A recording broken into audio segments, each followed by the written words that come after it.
Hey folks, this is the game Brew by Pandasaurus.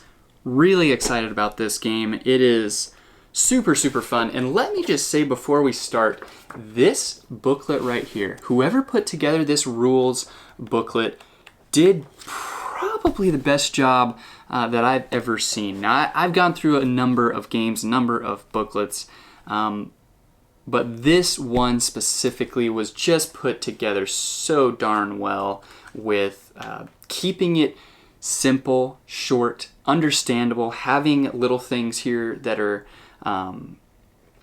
just little extra parentheses for clarifications for the rules, things like that, and say, see the end of the round on page 9. So if it mentions something you don't know about yet, you can go there, having little symbols, all this artwork, all this different. This is like just super cool. And I was engaged and actually read through the whole thing, which is not something that happens very often.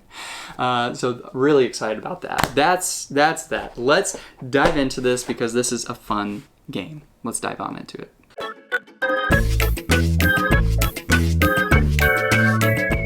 So this is Brew, and you have this mat right here. We'll just walk through the contents. You have this playing mat board, very small, and it's got two sides on it right there, the day and the night. The night and the day. So you pop that thing down, and each player has their set of dice. So I have 4 right here that are green, and then everyone gets 2 of these elemental dice. So everyone has 6 of these dice, and you roll them. And depending on what you roll, you get to put these in different places. So there are, let's go ahead and just toss some of these down. 1, 2, 3. Yes, so these are forests, and you're going to change those out every round, but there's different symbols on them. And so this one is a rock right here. So if I rolled a rock, I could put it on a rock anywhere out here. So if I put it on this one, there are different resources that you'd gather on here. So you're gathering resources, and then you're also trying to, in part of that, there's different numbers up here, 8, 6, 4. You're trying to gain some of these forests as victory points as well. If you have a majority of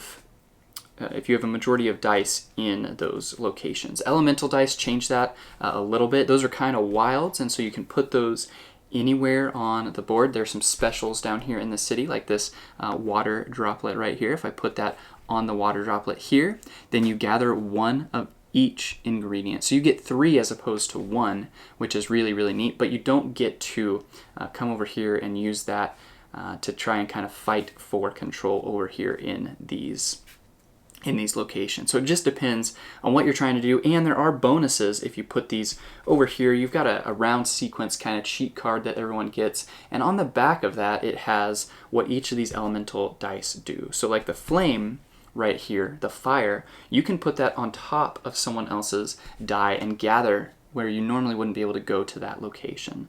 The water droplet, you get to gain extra, and so if I go right here, instead of gathering 1 of that resource, you actually gather 3 of that resource. So really nice being able to do that. And then the wind is the third one that's right here. You can exchange with 1 of your placed forage dice in a forest. So you can change those over again, trying to gain control of one of those forests, which is really nice, really clever. So I love the fact that you are rolling your dice, you're placing them in different strategic spots, gathering resources, and then there's 1 more, I guess 2 more elements of what you're doing in the game here, which I think just makes it all the more fun, because the decision making of what you want to do is a blast. So you have 4 different types of I don't know what these are called, like little forest creatures.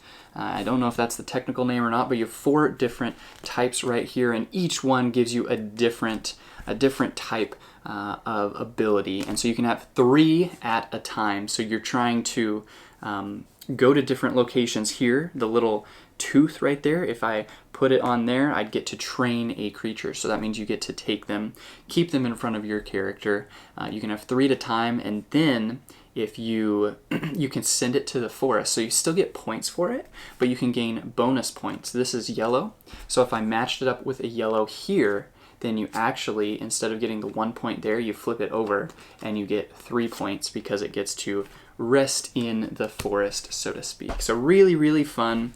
Gives you a lot of decisions there. And then if that's not enough, there are potions which you have out as well. So you have 4 potions out as well, and they all do different things. You purchase them, you can hold them in your hand till you want to use them.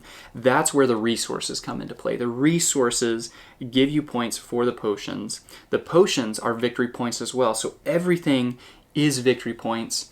The animals give you, the creatures give you things you get to use throughout the game until you get rid of them. You still get the victory points for them. The potions are kind of a superpower, one-time use. So this one, change one of your unplaced dice to any face. That could be super powerful depending on the situation. And you get to hold that until you want to use it, and it's still worth 3 victory points at the end of the game. So really, really, really fun game, trying to figure out those decision-making skills. You know, what do I want to do? Do I want to gather a bunch of these resources and try and get as many potions as possible? Do I want to try and get a bunch of creatures?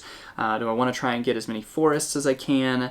I love the decision-making of this game. So that is Brew in a nutshell. Pretty dang quick overview.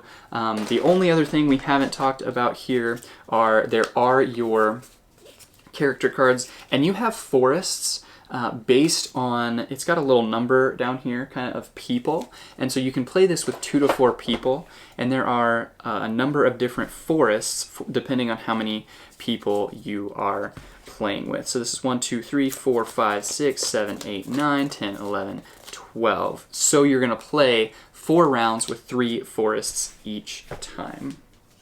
But then you also have your 4 characters right here. You can play where they don't have any special effects at the bottom, or you can flip them around where each one has a different special ability. So this one right here, the first one of these you spend, the first wild you spend counts as 2. And so that's a pretty... When brewing a potion, the first wild you spend counts as 2. That's pretty good, and they all have their different little abilities there that help you toward the game. So guys, that is Brew in a pretty quick nutshell. Hopefully that gives you a touch and a taste of what this is, what it does, and whether it may or may not be right for you. Thanks.